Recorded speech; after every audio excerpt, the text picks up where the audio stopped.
It is essential that we strengthen international cooperation to combat what is a global scourge. Zero tolerance for terrorism must be an uncompromising universal norm. के वज़ीर आज़म नरेंद्र मोदी ने ये आप देख रहे हैं तमाम अरब वर्ल्ड जो है उसके फॉरेन मिनिस्टर्स और असिस्टेंट फॉरेन मिनिस्टर्स और उनके जो रिप्रेजेंटेटिव्स हैं उनको इंडिया बुलाया हुआ था और ये एक इंडिया वो जिसे कहते हैं ना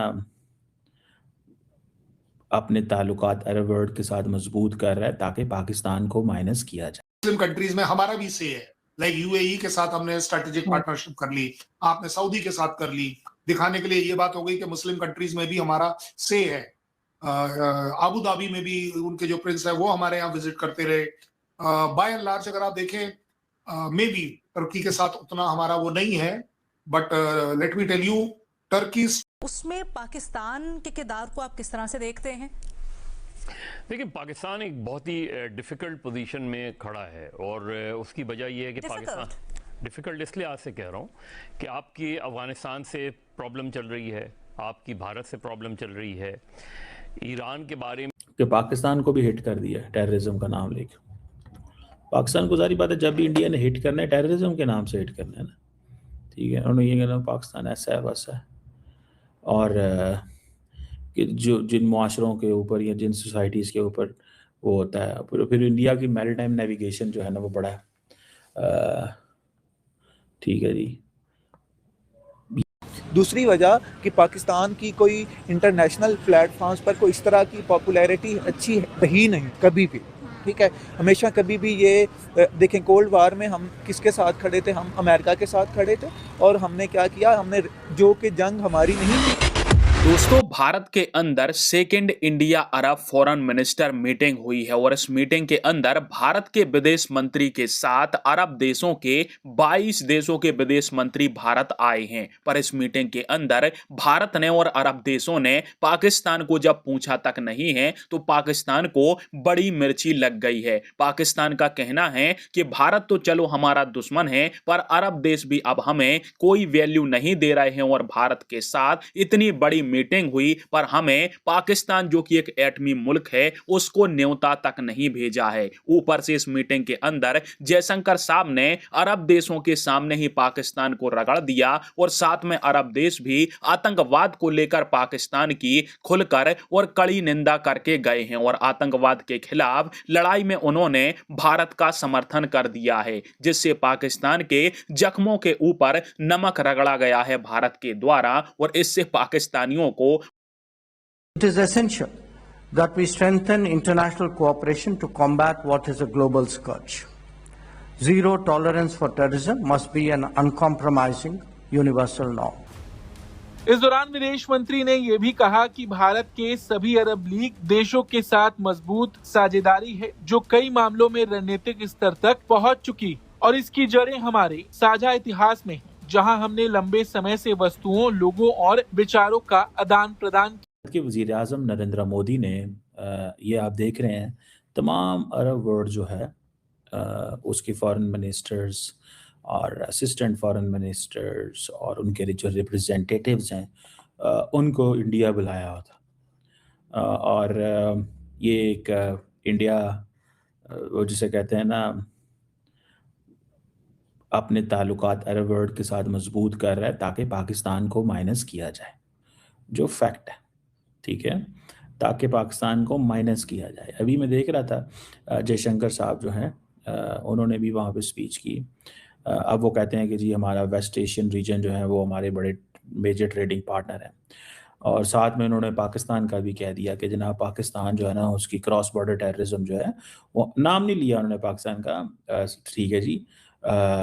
और साथ में उन्होंने कहा जी कि जो मुल्क या जिस सोसाइटी के ऊपर हमला होगा क्रॉस बॉर्डर टेररिज्म का उसका राइट है डिफेंड करना। तो ये उनको बताया उन्होंने कि भाईजान हम तो ये कर रहे हैं। अब ये चीज़ें जो हैं अच्छा पूरी के पूरे खैर मिडल ईस्ट के हवाले से उन्होंने बात की। आज उन्होंने जो प्राइम मिनिस्टर मोदी हैं उन्होंने जो अरब वर्ल्ड के जो डेलीगेशन से बात की, उन्होंने अपनी एक प्रेस रिलीज भी जारी की कि और उन्होंने कहा कि हमारे बड़े आपके साथ डीप रूटेड ताल्लुकात हैं और हम गज़ा के मसले को बड़ी अहमियत देते हैं। मतलब लेकिन गज़ा के से पहले इट इज समथिंग लाइक ये कॉइन को अगर जमीन पर फेंको तो वो कॉइन थोड़ी देर गोल गोल घूमता है और उसके बाद सेटल हो जाता है।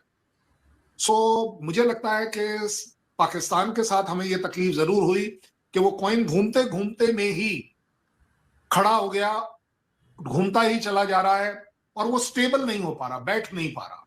हमारे रिलेशंस जो है इवन एज अ एनिमी मैं बात कर रहा हूं कि इवन एज अ एनिमी हमारे पाकिस्तान के साथ एनिमी वाले रिलेशंस में स्टेबल नहीं हुए कभी भी। अभी भी हम 10 बार बात कर लेते हैं कि पाकिस्तान के साथ ट्रेड होना चाहिए। आपका जो अफगानिस्तान के साथ ट्रेड है, आपके ट्रेडर्स अगर ट्रेड नहीं करेंगे तो जाएंगे कहां, क्या करेंगे? लाखों टन के हिसाब से आपका एग्रीकल्चरल प्रोड्यूस बर्बाद हो जाएगा। सो पाकिस्तान के लिए बहुत जरूरी है कि वो इस तरह का ट्रेड रिवाइव करे, मैन्युफैक्चरिंग रिवाइव करे, इंफ्रास्ट्रक्चर रिवाइव करे। और मैं अपनी लैंग्वेज में आपके साथ हमेशा कहता आ रहा हूं कि अगर मुनीर साहब फील्ड मार्शल हैं, अगर मुनीर साहब को आजीवन प्रोसिक्यूशन नहीं किया जा सकता, उन्होंने देश के लिए कुछ खास किया होगा। और वो खास अगर वो गाजा में देख रहे हैं तो मुझे नहीं लगता कि वो अपने देश के साथ कुछ अच्छा कर रहे हैं। उन्हें अच्छा करना चाहिए। मुझे नहीं लगता कि मुनीर साहब बाकी कंट्रीज में जाकर कोई इन्वेस्टमेंट लेकर आ रहे हैं, कोई इंडस्ट्री लेकर आ रहे हैं। उन्हें लाना चाहिए। अगर वो, हालांकि ये उनका काम नहीं है, ये काम होना चाहिए प्राइम मिनिस्टर का, कॉमर्स मिनिस्टर का, फाइनेंस मिनिस्टर का।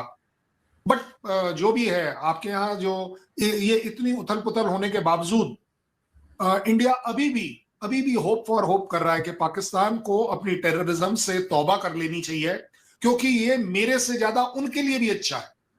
ये हम हमेशा से कहते आए कि पाकिस्तान में अगर उसी चीज को अगर मैं अपने ऊपर ले लूं तो इंडिया के रिलेशन ईरान के साथ अच्छे रहने के 2-3 मतलब निकलते हैं। एक है ट्रेड से रिलेटेड, दूसरा मुस्लिम कंट्रीज में तो इंडिया अपना जो लिंकेजेस डेवलप कर रहा है तमाम मिडल ईस्टर्न ममालिक के साथ, दे आर वेरी सिग्निफिकेंट। ठीक है ना जी, ये बहुत ज़्यादा सिग्निफिकेंट हैं और इसमें इंडिया को अपनी जो पोजीशन है वो सामने रखी हुई है इन्होंने कि हम हर कीमत के अंदर फोकस करें, तमाम एक तो इनके साथ बिजनेस करें, इकोनॉमी अपनी बेहतर करें, अपने लोगों को मिडल ईस्ट में बेचें, इनसे जो है वो करें। लेकिन इंडिया का ताल्लुक सिर्फ यूएई और ओमान से है, समझ रहे हैं बात को। लेकिन इस सारी मीटिंग के अंदर आपने एक चीज़ नोट की है कि फुल फॉरेन मिनिस्टर किसी मुल्क का नहीं आया हुआ। उन्होंने असिस्टेंट फॉरेन मिनिस्टर्स यहाँ आए, मेरा ख्याल है पैलेस्टाइन ने